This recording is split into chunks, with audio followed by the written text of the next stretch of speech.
Imagina sostener, con la palma fría de la noche y la luz de una lámpara que tiembla, una pequeña tablilla de barro.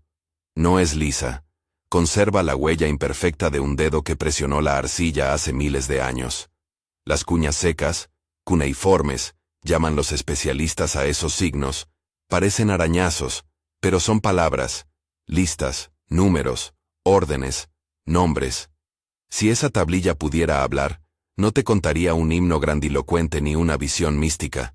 Muy a menudo te diría, se entregaron 20 medidas de cebada al templo de Enlil. Firma, el capataz de la casa de almacén. ¿Fueron los sumerios la primera civilización en la Tierra? La pregunta cabe entre esas marcas. La respuesta se asoma por los bordes del barro, pero exige paciencia, prudencia y una voluntad de mirar tanto lo que está inscrito como lo que el silencio arqueológico oculta. Las primeras veces que los europeos encontraron esas tablillas, en excavaciones del siglo XIX y principios del XX, en sitios que hoy llamamos Uruk, Nippur, Eridu y Ur, los hallazgos desconcertaron. Esperaban inscripciones heroicas, citas bíblicas, reliquias ornamentales. En su lugar emergieron archivos, montañas de fragmentos administrativos, listas de raciones, contratos, inventarios, cuentas para pagar. Los templos, no solo templos espirituales, sino centros económicos, mantenían contabilidad detallada. Los dioses aparecían en esas cuentas como recipientes de ofrendas, como jefes que demandaban mano de obra, como partes interesadas con contabilidad propia. Las tablillas mostraban un mundo donde lo divino y lo administrativo se entrelazaban hasta ser casi lo mismo. Si te parece una imagen fría, dioses con nóminas, conviene ponerla en su contexto. Para la sociedad sumeria, la institución religiosa no era solamente un ámbito de consuelo o misterio. Era la columna vertebral de la administración urbana. El templo gestionaba tierras, almacenaba granos, organizaba brigadas de trabajadores, pagaba salarios y resolvía disputas. Las tablillas registraban con una exactitud práctica esas operaciones. Leían a Enlil, a Enki, a Inanna, no solo como seres con voluntad, sino como agentes con funciones. Enlil como autoridad del mandato, Enki como cartesiano artesano del conocimiento, Ninhursag vinculada a la fecundidad de la tierra. Los nombres divinos aparecen en las cuentas tal y como aparece el nombre de un gerente moderno, cuando se consigna una transferencia. Si hoy sostienes una de esas tablillas en el museo, ves lo que los arqueólogos llaman el gesto del escritor. Pequeñas marcas que no solo indican letras, sino manos, escuelas y rutina. Las escuelas de escribas, Eduba, la casa de la tablilla, se ocupaban de formar especialistas que sabían leer y escribir en múltiples lenguajes de la administración, calcular raciones, compilar listas genealógicas, anotar las coladas de lana o los años de reinado. Los textos nos registran esa formación. Listas de ejercicios, textos modelo, versiones escolares de himnos y contratos. Los escribas eran los técnicos del recuerdo. Eran quienes daban continuidad a la ciudad. Si te resuena el interés por estos hallazgos, si te atraen historias que desestabilizan, suscríbete. Me acompañarás en otras noches como esta. Decir que Sumer fue la primera civilización exige, antes que una respuesta fácil, una precisión terminológica. ¿Qué entendemos por civilización? Si lo definimos como una combinación de urbanismo, escritura, administración centralizada y especialización del trabajo, entonces Sumer emerge con fuerza en el registro arqueológico. Uruk exhibe en estratos antiguos trazas inequívocas de ciudades densas, arquitectura monumental, zigurats, planificación. La escritura aparece asociada a estas ciudades, inicialmente como sistema de cuentas. Las tablillas más antiguas que podemos ligar a escritura administrativa muestran que, al menos en el sur de Mesopotamia, el proceso urbanizador y la invención de la escritura se retroalimentaron. La arqueología documenta ese acoplamiento. Arcillas quemadas con marcas, sellos con impresiones, depósitos de alimentos ligados al templo. Pero primera, suena absoluto. Y la arqueología moderna se ha vuelto prudente ante absolutos. Hay lugares más antiguos, cambios de tecnología previos, tradiciones que no siempre dejaron registros tan duraderos como el barro cocido. Así que conviene diferenciar entre primeras civilizaciones documentadas con escritura y urbanismo complejo, y primeras formas organizadas de sociedad compleja en la historia humana. La respuesta, como casi siempre en historia antigua, depende de la definición. Recorreré en esta noche la evidencia tal como la documentan las tablillas y los estratos, no como si fuera la última palabra, sino como si fueran pistas impresas en arcilla. Empezaremos por el descubrimiento, seguiremos por la naturaleza de esos textos, y entraremos en el modo en que los dioses aparecen organizando un mundo que hoy llamaríamos administrativo. Más adelante vendrán la técnica, el diluvio, la retirada de la voz divina y la transformación de la memoria en mito. Por ahora, acompáñame en la casa del escriba. El hallazgo, contado por muchos cronistas de la arqueología, tuvo algo de azar y algo de voracidad colonial. Los yacimientos del sur mesopotámico se levantan en capas. Lo que vemos hoy es el sedimento de siglos de vida humana. Los arqueólogos de finales del siglo XIX y principios del XX comenzaron a sacar tablillas apaladas. Algunas provenían de bibliotecas de palacios y templos, otras de depósitos administrativos. Muchas habían sido cocidas accidentalmente por incendios urbanos, lo que curiosamente aseguró su conservación.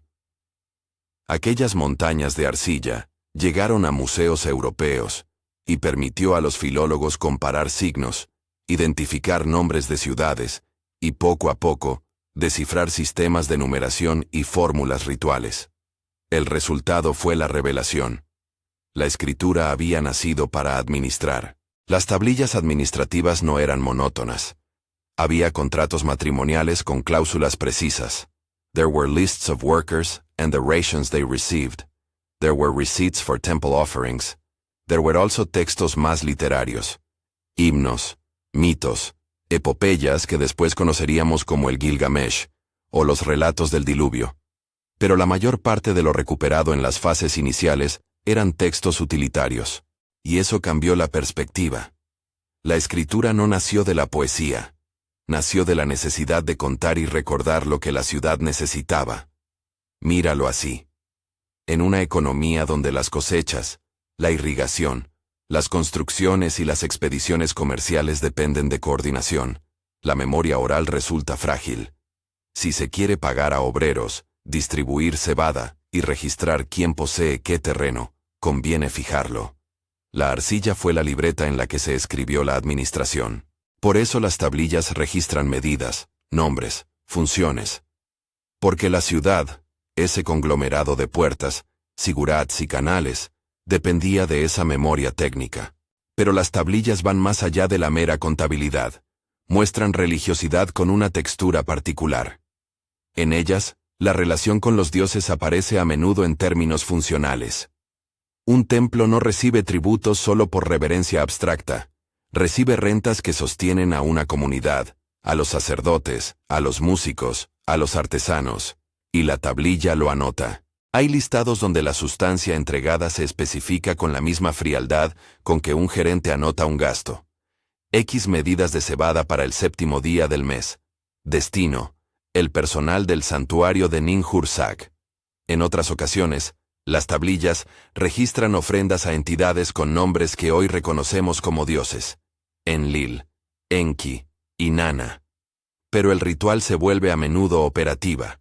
Las deidades reciben raciones, pero también supervisan trabajadores, asignan tierras y aparecen en contratos. Esa burocracia divina queda mejor entendida si imaginamos a los dioses como oficinas dentro de un sistema que busca ordenar la vida urbana. No hablo con intención de desacralizar, hablo de función. En textos administrativos, la divinidad no siempre aparece como un sujeto moral que juzga el alma humana.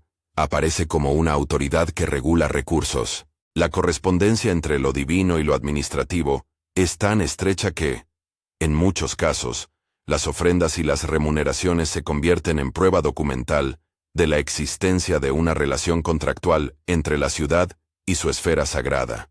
Para dar un sabor de lo que decimos cuando hablamos de textos burocráticos, recreo aquí un breve fragmento inspirado en las fórmulas que los especialistas han traducido. Esto no pretende ser una cita literal de una tablilla conocida, sino una recreación literaria pensada para acercar la materialidad de la escritura. Recreación narrativa, año en que el rey Ur-Nammu restauró la casa de Enlil. Registro: entregadas 30 medidas de cebada al almacén del templo. Por mano de Lugal-Shagin capataz.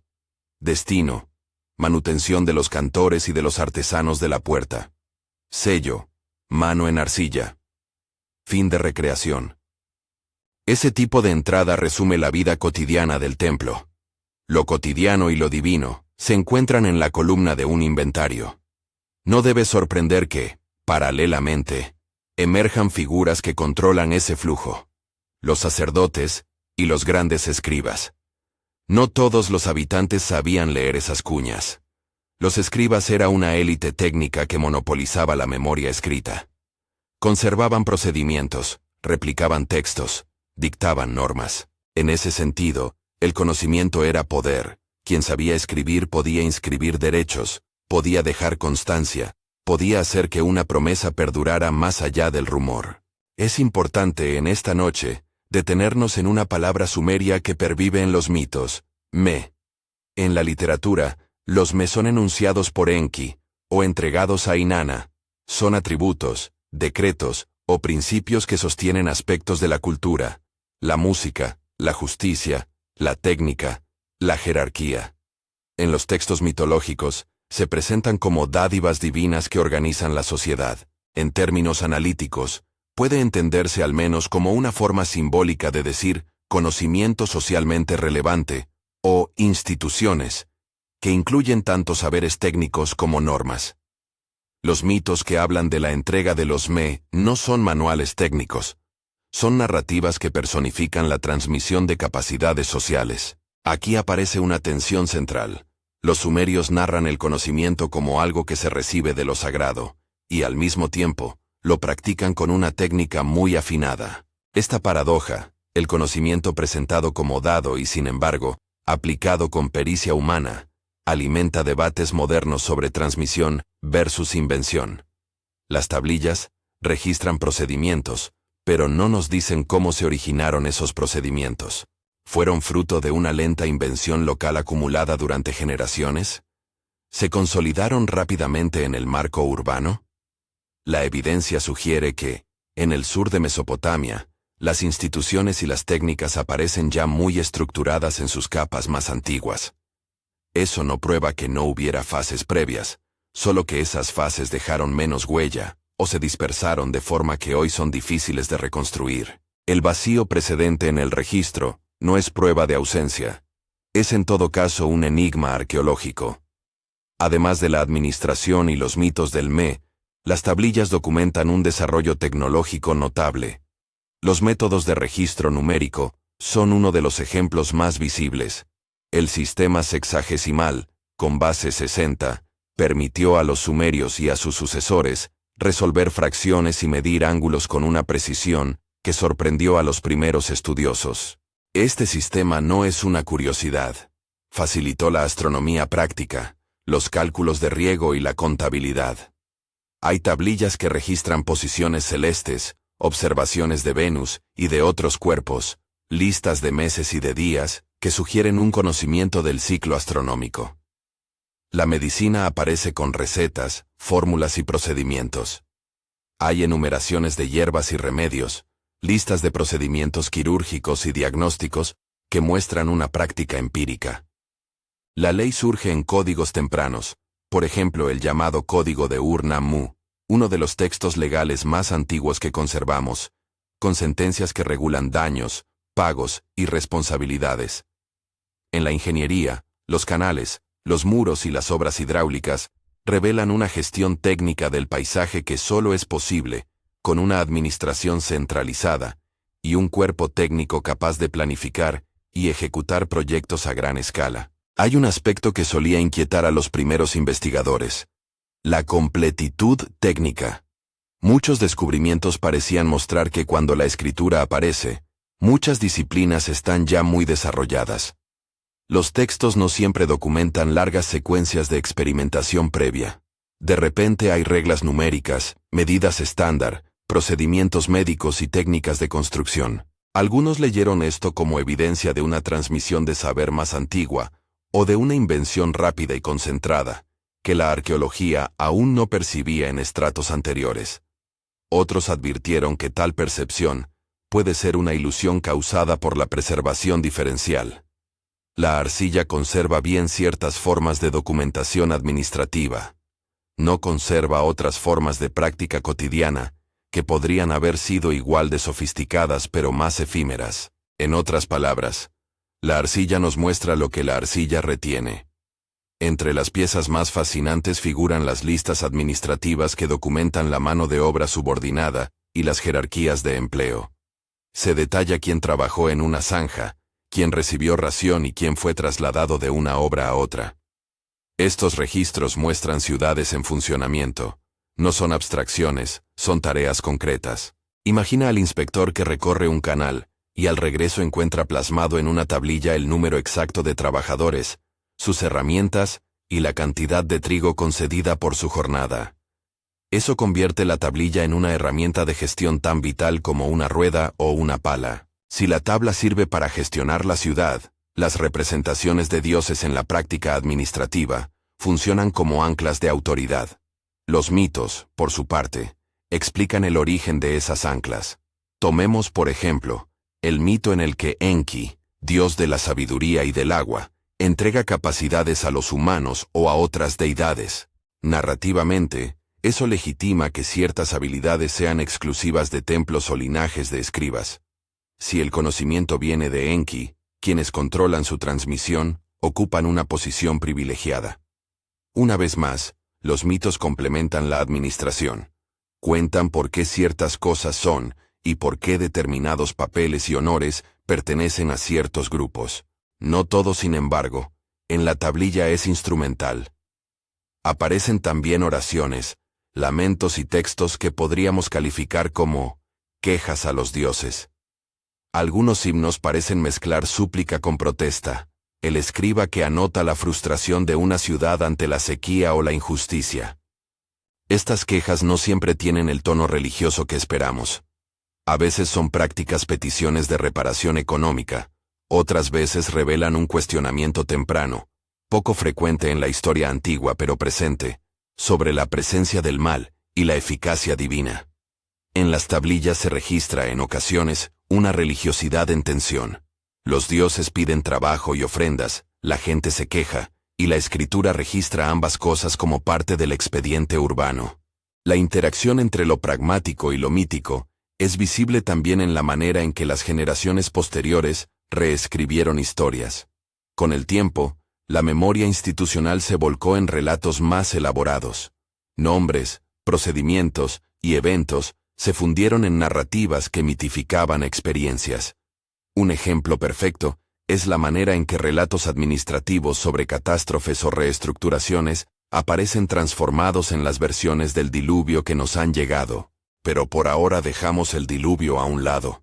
Es un río más adelante en esta conversación.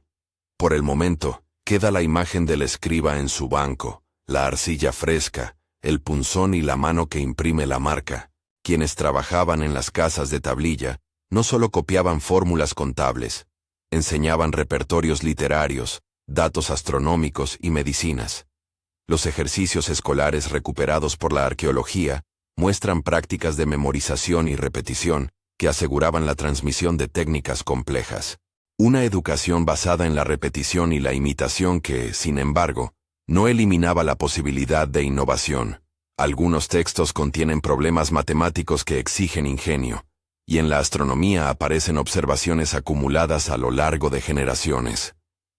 La formación del escriba era, por lo tanto, una mezcla de técnica, memoria y creatividad aplicada. Hay, naturalmente, límites a lo que las tablillas nos cuentan.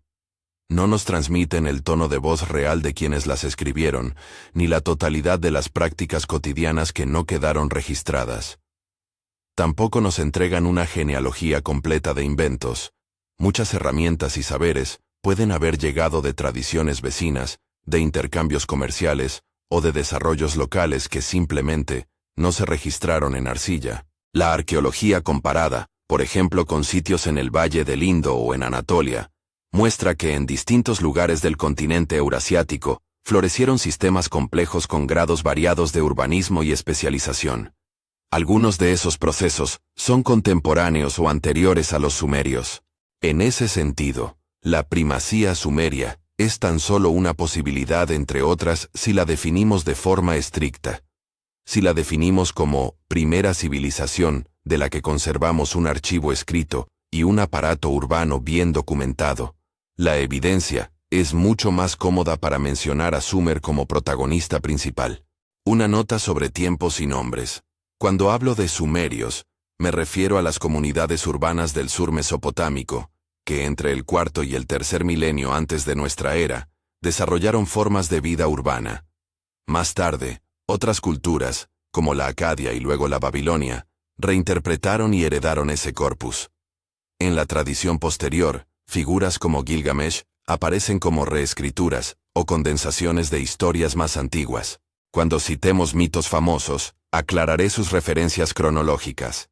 Hay textos sumerios, textos acadios y versiones babilónicas que recrean historias con variaciones. Regresando a la imagen de la tablilla.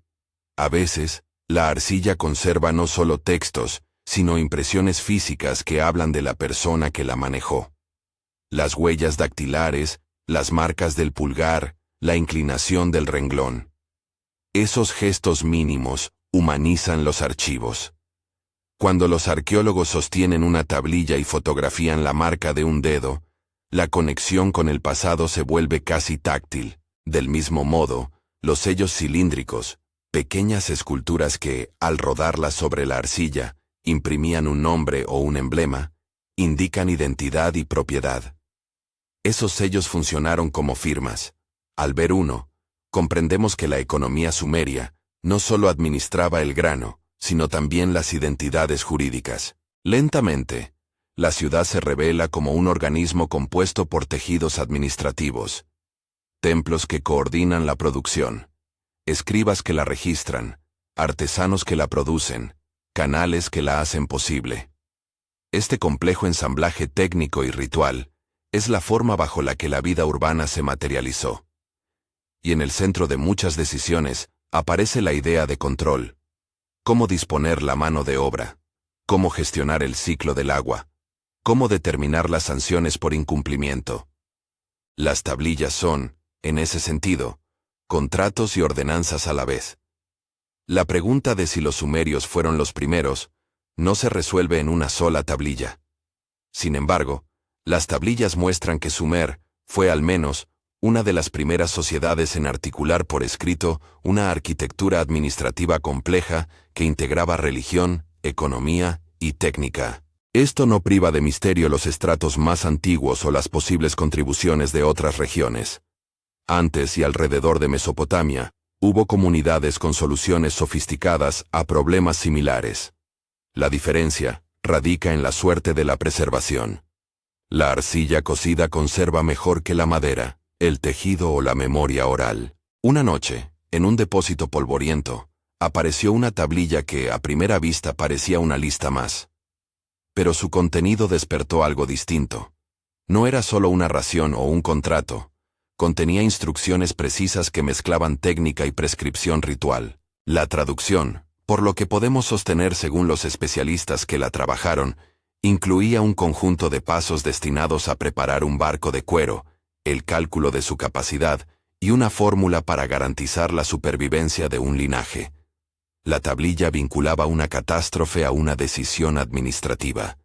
Distribuir semillas, proteger a ciertos linajes, preservar conocimientos en recipientes de arcilla. Cuando los filólogos leyeron el nombre Ziusudra en una versión sumeria, y lo reconocieron como uno de los héroes del mito del diluvio, comprendieron que los relatos que hoy llamamos mitos podían tener, en su origen, una dimensión muy concreta. Manejo de crisis, prioridades administrativas y selección de sobrevivientes.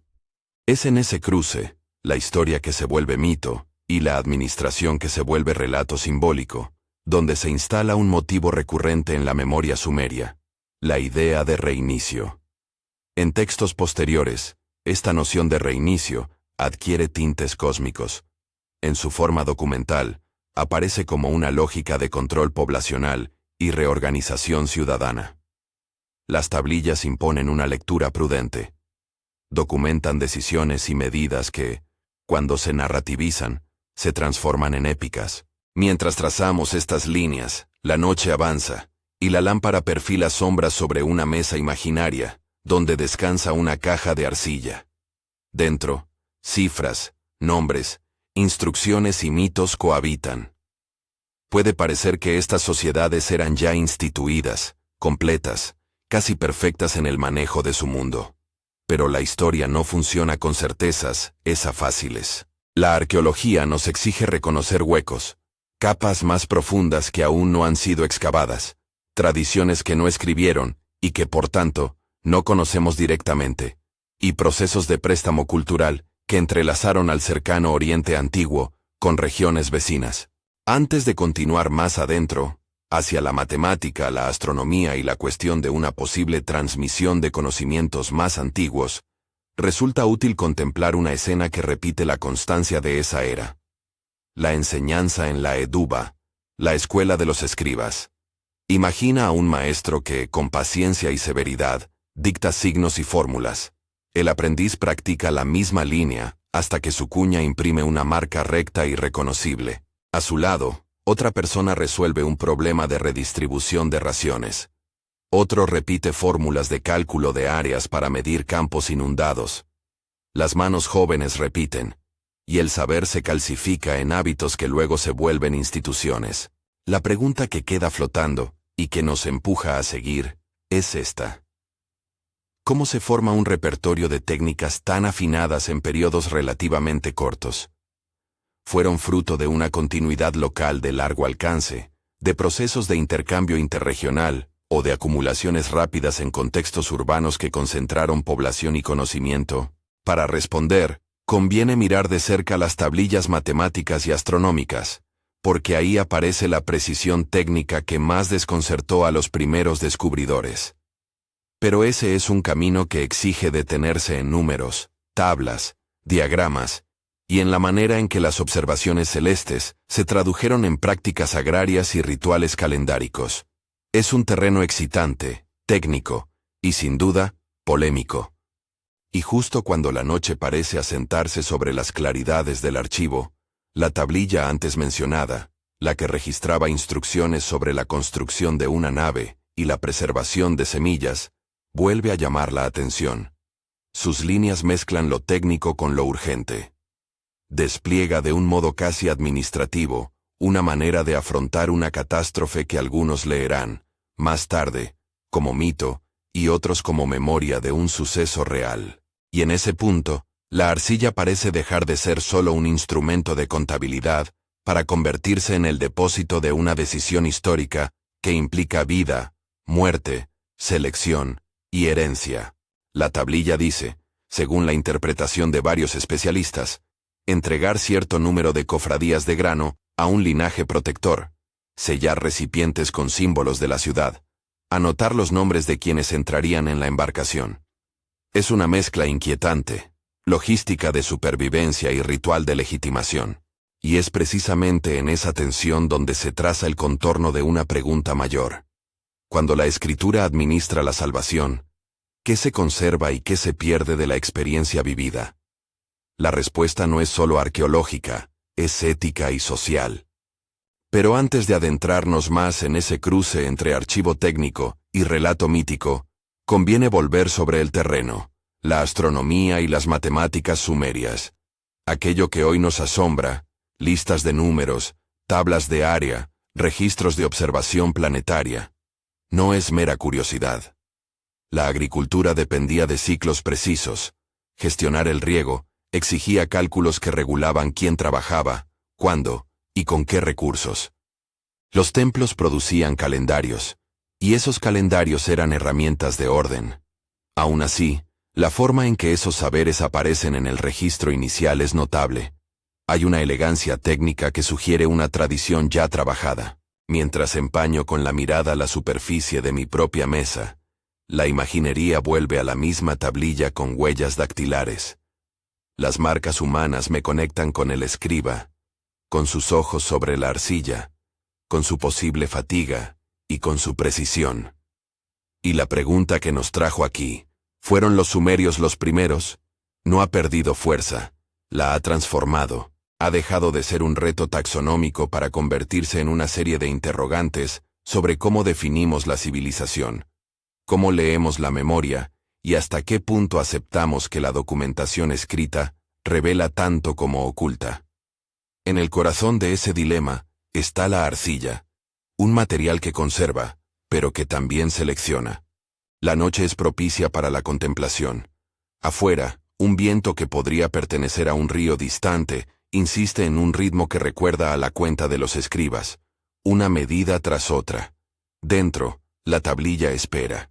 Sus líneas guardan la forma de decisiones que, en otro plan temporal, se convertirán en mito. Y en algún lugar de esa superposición de archivos y narrativas, la historia se asienta, no para ofrecer respuestas definitivas, sino para abrir preguntas que precisan ser escuchadas con cuidado. Entonces, cuando la lámpara conspira contra las sombras, se siente que la investigación apenas ha tomado vuelo. La tablilla con la instrucción para una embarcación está sobre la mesa. Sus caracteres nos invitan a leer las cifras, y una idea persiste con insistencia íntima. La historia de la civilización sumeria es, simultáneamente, un archivo técnico y un poema en gestación. Y ambos registros tendrán mucho más que decir en la noche que viene. La lámpara parpadea y la arcilla sigue hablando, aunque ahora con otra cadencia. Si antes nos sedujo la imagen del archivo, listas, recibos, sellos, el siguiente tramo de la noche nos pide acercarnos a la cuerda fina entre la técnica y la palabra.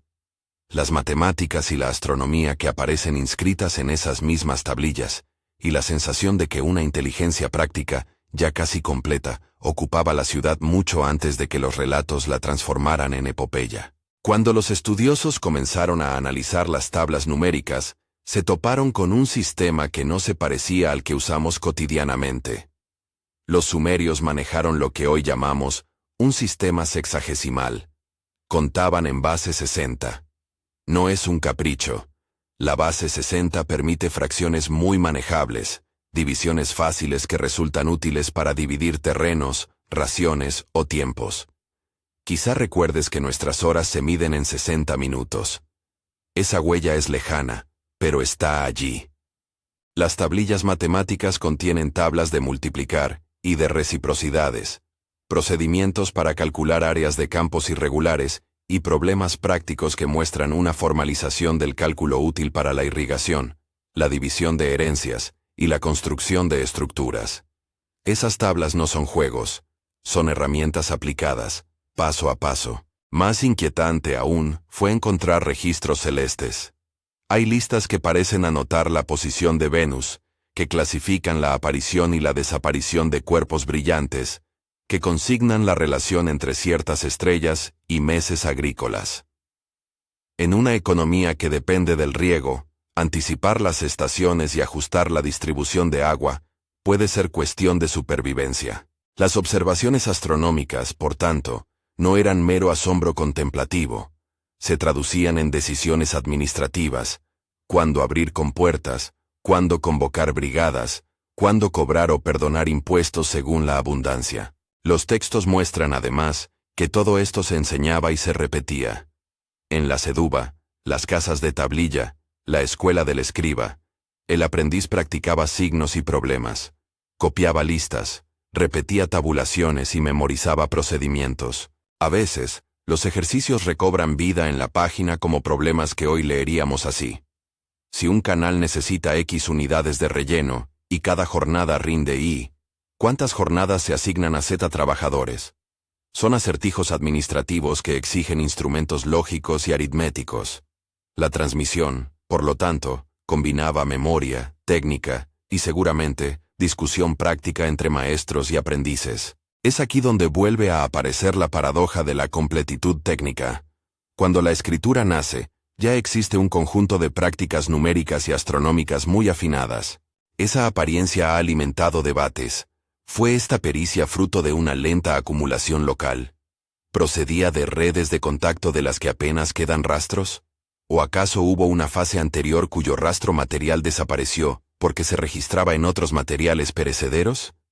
La arqueología plantea con cautela que la preservación diferencial, la capacidad del barro cocido para sobrevivir incendios y el paso del tiempo, explica parte de la discrepancia. Las técnicas prácticas pueden haberse ejercitado durante generaciones en materiales que no resistieron. Pero también es posible que la urbanización concentrara conocimientos y, en periodos relativamente cortos, catalizara un salto de especialización. Ciudades densas, que requieren soluciones urgentes para problemas complejos, y por eso generan tecnologías y procedimientos concentrados y eficaces. A fin de dar cuerpo a esa sensación técnica, imaginemos un día en la vida de una ciudad. El ingeniero del templo revisa los planos de un canal, el astrónomo practicante compara la tabla de amaneceres con la última observación de Venus. El escriba calcula las raciones necesarias para las cuadrillas. El supervisor anota en una tablilla la salida de herramientas al alba. Todo eso, unido, es evidencia de un sistema en el que la técnica y la institución se sostienen. No es una invención desprovista de pruebas, es una infraestructura social que se materializa en arcilla. Pero hay más en las tablillas que procedimientos y observaciones frías. Algunas registran la manera en que se manejó una catástrofe. Volvemos a la tablilla que, en su mezcla de logística y ritual, parece dar instrucciones para preservar semillas, construir embarcaciones y designar linajes a quien se debía salvar. Es imposible seguir hablando de Sumer sin detenernos en el tema del diluvio, tal como aparece en textos como el Eridu Génesis o en las versiones posteriores que conocemos en la literatura acadia y babilónica. Allí, la catástrofe no siempre se presenta como una lección moral. En muchos pasajes su carácter es administrativo y selectivo. En el relato sumerio que nos ha llegado fragmentado, el motivo central es la decisión divina de reducir la población o castigar un desorden que amenaza la estabilidad del cosmos. Los dioses deliberan, y la medida se toma como una acción correctiva sobre el orden social. En ese marco, la figura de un salvador, Ziusudra en las tradiciones sumerias, más tarde Utnapishtim, o Atrahasis en versiones acadias, aparece no tanto como héroe individual, sino como el receptor de instrucciones técnicas: cómo construir una embarcación, qué provisiones almacenar, qué sellos colocar. Las tablillas y sus traducciones sugieren que la preservación de un linaje y de un archivo de conocimientos estuvo pensada con criterios administrativos: preservar a quienes podían garantizar la continuidad de tareas esenciales, o a quienes ostentaban cierta legitimidad. La dimensión ética del mito, ¿por qué salvar a uno y no a otro?, se mezcla con criterios prácticos: garantizar el flujo de riego, mantener las plantaciones, preservar la técnica. Hay que subrayarlo. Esto es interpretación informada por las fuentes, no una lectura literal que reduzca el mito a mera burocracia. El mito cumple funciones múltiples: legitimación, memoria colectiva, enseñanza cosmológica.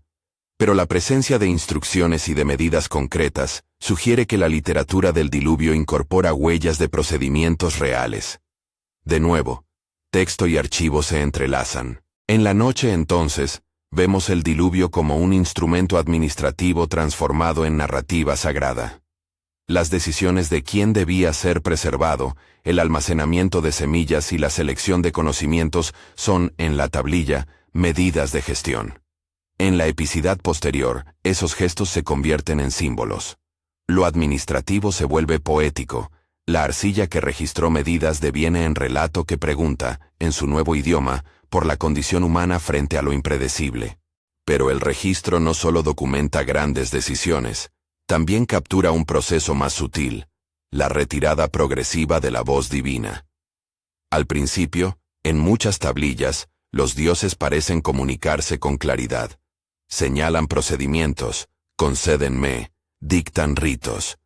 Con el tiempo, en el corpus textual, esa voz inicial aparece menos explícita y más fragmentada.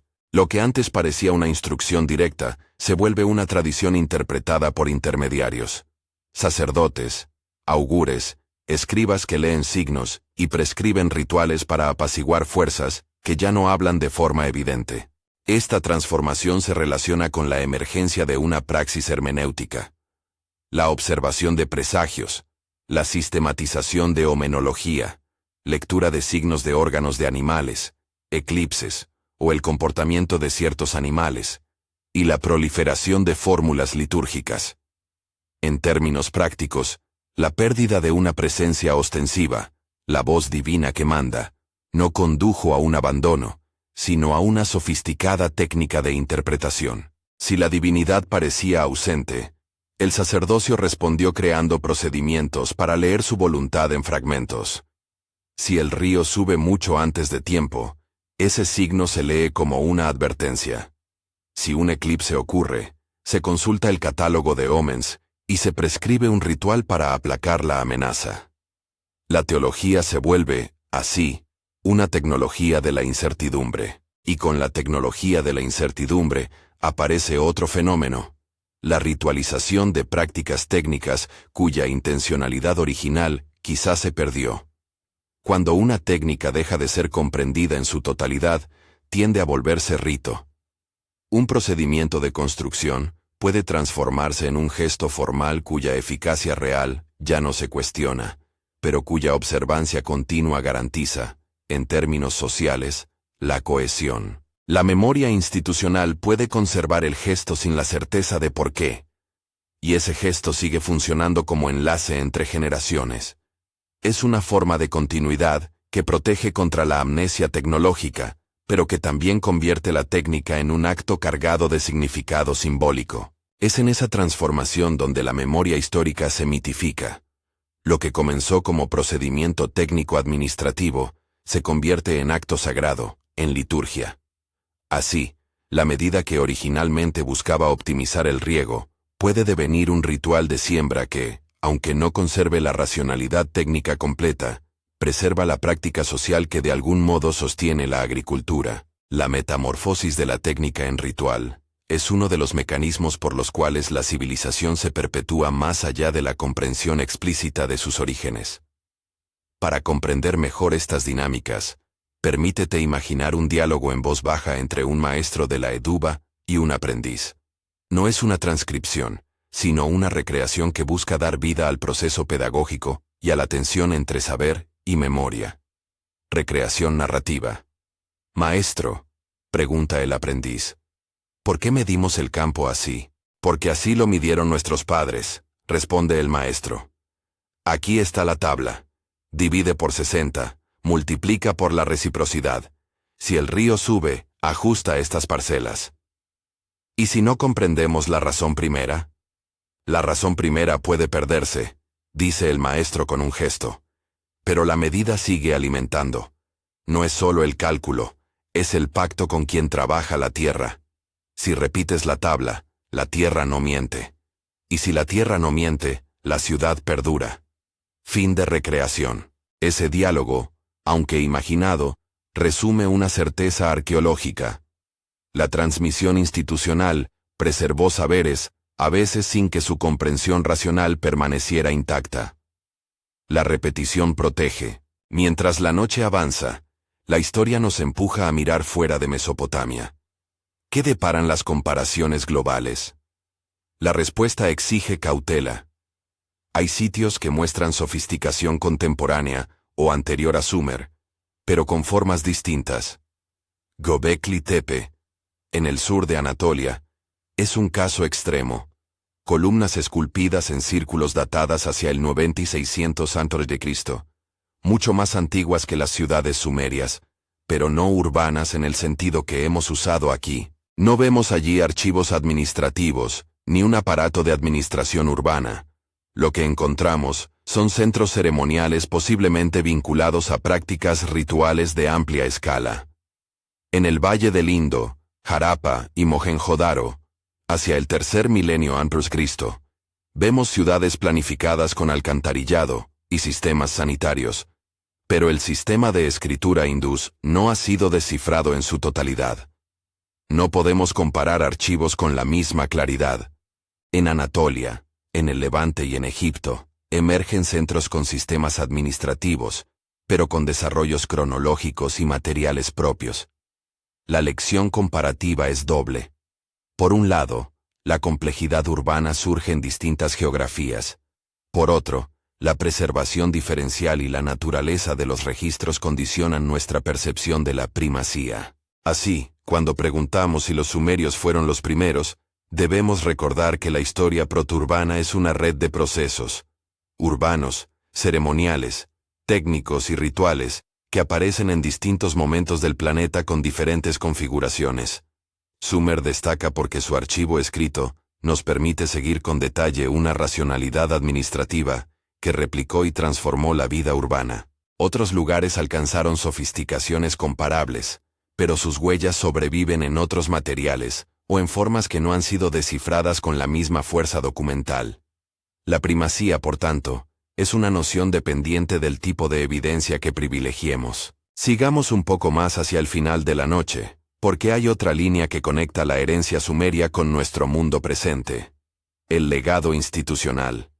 Muchos rasgos que consideramos modernos, códigos legales, división del trabajo, registros de propiedad, bancos de almacenamiento, calendario, tienen en su genealogía huellas mesopotámicas. No digo que provengamos directamente de un único origen, digo que ciertas soluciones organizativas surgidas en esos contextos demostraron ser eficaces y se replicaron, transformaron y perduraron.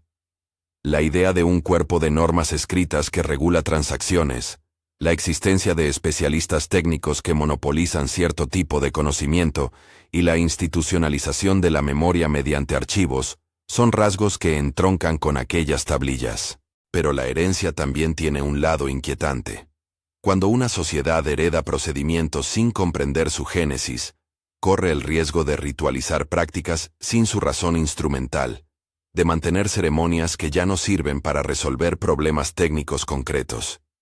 Pensemos, por ejemplo, en ritos que mantienen la cohesión social pero que, a la vez, consumen recursos necesarios para innovar, o en acuerdos administrativos que preservan privilegios sin eficacia productiva. La memoria institucional puede ser protección, y en ciertos casos, obstáculo. Al borde del cierre, conviene regresar al me, la palabra sumeria que condensa atributos, principios y capacidades que sostienen la cultura. Si los me personifican dones que vienen de lo divino, también son la forma en que una comunidad nombra aquello que considera esencial para su reproducción social. Me es aquello que hay que preservar, repetir y, a veces, ritualizar. Cuando Enki entrega los me a Inanna, la narración no habla solo de carros o de leyes. Habla de cómo una cultura concibe la transmisión de lo esencial. Técnica, norma, arte. En ese gesto está la tensión permanente entre recibir y crear, entre recibir autoridad y transformarla en práctica. Esa tensión es quizás la línea que atraviesa la pregunta que nos trajo. ¿Fueron los sumerios la primera civilización? Si entendemos civilización como el conjunto de instituciones que hacen posible la vida urbana y su continuidad a través del tiempo, entonces, Sumer ofrece una de las primeras y más documentadas respuestas. Pero si definimos civilización como el primero de una serie absoluta que no admite contemporáneos ni precedentes, la evidencia nos obliga a la modestia. Las capas más profundas del registro, las tradiciones orales perdidas, los centros contemporáneos con archivos distintos, todo invita a relativizar la afirmación. Permíteme describir una escena final. La caja de arcilla sobre la mesa, las tablillas apiladas, las huellas dactilares apenas visibles en algunas piezas. Imagino a un arqueólogo nocturno, con guantes y linterna, abriendo una tapa y dejando que un polvo antiguo inunde la sala. En ese gesto hay una comunión, entre el que escucha y el que fue escuchado. La arcilla guarda decisiones, mitos, cálculos y quejas. Guarda también ausencias, aquello que no fue escrito y se perdió. En esa contradicción reside nuestra tarea como lectores de la antigüedad, leer con la humildad de quien sabe que cada tablilla es a la vez testigo y enigma. La respuesta a la pregunta del título, entonces, se acuna en el límite entre certeza y sorpresa. Sumer aparece, con fuerza, como una de las primeras civilizaciones plenamente documentadas. Urbanismo, escritura, administración y técnica convergen de un modo que la arqueología permite rastrear con peculiar detalle. Pero la primacía absoluta no se sostiene sin matices. El registro arqueológico documenta tradiciones que podrían haber sido más antiguas y procesos paralelos en otras regiones. La preservación desigual del material hace que el barro nos hable más alto que otros materiales que también contaron. Por eso la respuesta honesta es ambigua y deliberada. Según cómo definamos primera, Sumer puede ser la mejor candidata para ese lugar en nuestra memoria documental, pero hay margen, suficiente y respetable, para pensar que la historia de la civilización es un coro con múltiples voces. Cierro esta noche con una imagen que reúne archivo, técnica y mito. Una tablilla que hace más de 4000 años documentó la entrega de semillas a un linaje con la firma del capataz, y que siglos después fue recitada en una versión que hablaba de una nave y de un héroe salvado. En la superficie de esa pieza hay una huella dactilar, una marca que sobrevivió al fuego y al polvo. Esa huella nos mira y nos recuerda algo esencial: que las soluciones humanas, por prácticas que parezcan, dejan rastros pequeños y concretos que a veces se convierten en la base de la memoria colectiva. La arcilla recuerda. Nosotros, que la leemos en la penumbra, también recordamos por ella. Si esta noche te intriga pensar con la luz tenue de una lámpara sobre preguntas que no se resuelven fácilmente, te invito a que compartas desde dónde escuchas y a qué hora. Me gusta imaginar esta inquietud compartida.